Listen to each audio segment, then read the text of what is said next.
Have you ever stopped to think about how a video travels from some massive server out in the desert all the way to your smartphone in literally seconds? Or how millions of us can stream a live sports event at the exact same time without the whole system just completely crashing? It really feels like magic, right? But it's actually this incredibly well-engineered global system of interconnected networks. Welcome to This Explainer. I'm absolutely thrilled you're hanging out with me today. We are going to dive right into the hidden inner workings of the internet. We'll strip away the mystery and explore the whole shebang, from protocols to packets. Okay, so here's our game plan for today. We've got a 5-step roadmap. Number 1, we'll look at the internet's evolution. 2, the network edge and access. 3, we'll go inside the network core. 4, we'll break down internet protocols. And 5, we'll wrap up with the TCP/IP protocol stack. Let's get right into it. Section 1. The Internet's Evolution, a fascinating journey. What's truly wild about this history is just the sheer speed of it all. I mean, we're talking about a journey spanning just a few decades. It kicks off back in the late 1960s with ARPANET, which, started as a project funded by the U.S. Department of Defense.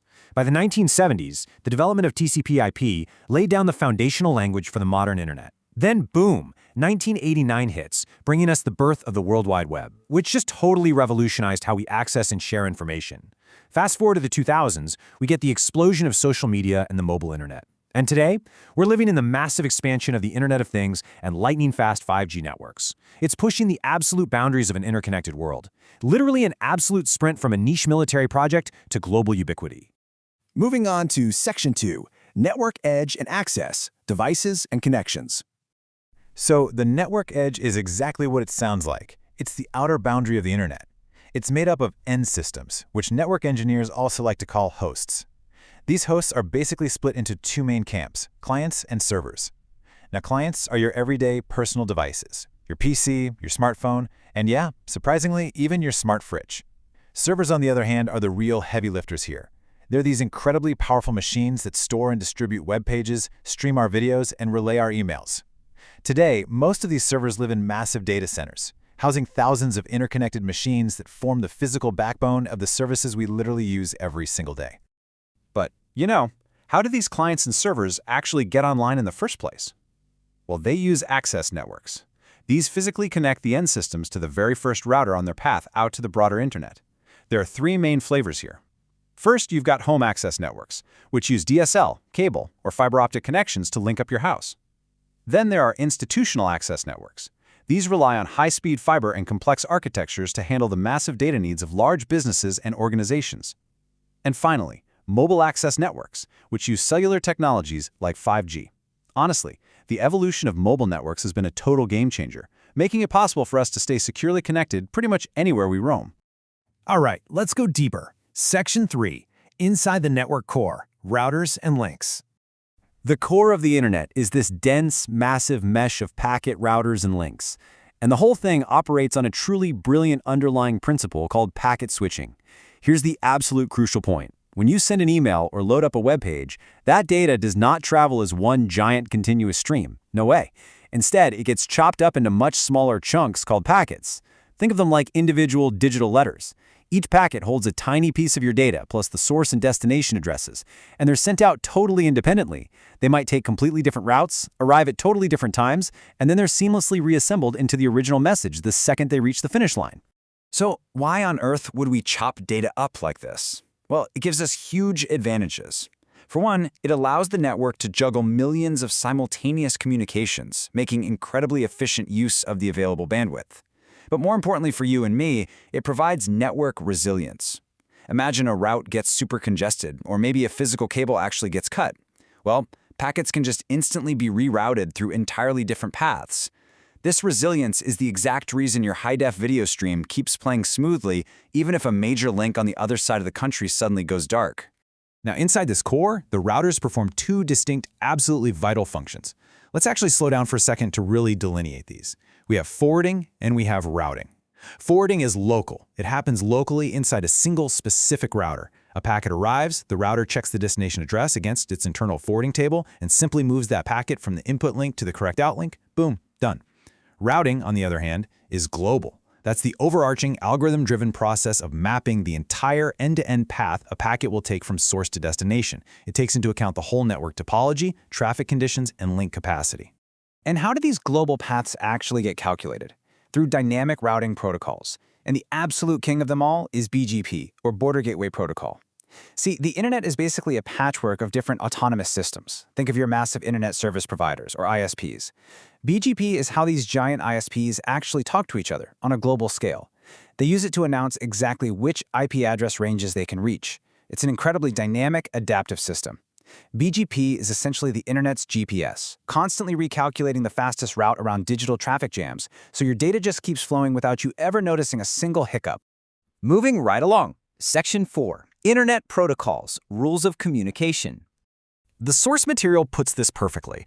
Protocols are like the language and grammar of the internet. I love that analogy because literally all activity online is governed by them. If devices are going to communicate, they absolutely need standard rules that dictate the exact format of messages, the order they're exchanged in, and the expected responses. Without these specific protocols, the internet wouldn't be an internet at all. It would just be a bunch of random digital noise. Let's map out a couple of the heavy hitters you've probably heard of. First up, IP, or Internet Protocol.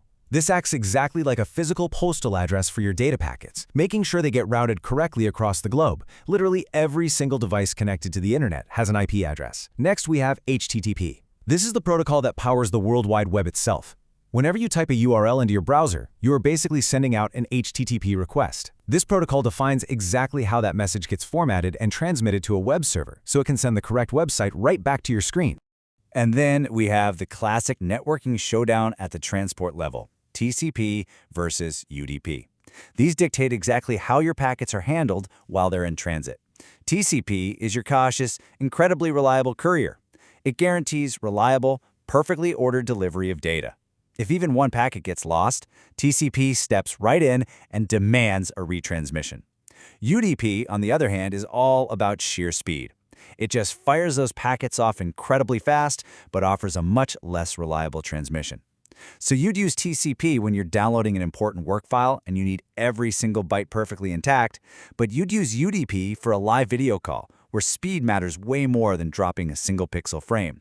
Which, by the way, is exactly why your coworker's face sometimes freezes in a hilarious expression on Zoom. Let's bring it all together. Section 5. The TCP/IP protocol stack, 4 layers of rules. The TCP/IP stack is this conceptual framework divided into 4 steps or layers. At the very top, closest to you, is the application layer, where protocols like HTTP live to handle your web browsing. Stepping down one level, we hit the transport layer, where TCP or UDP do their crucial job of ensuring the data gets transferred.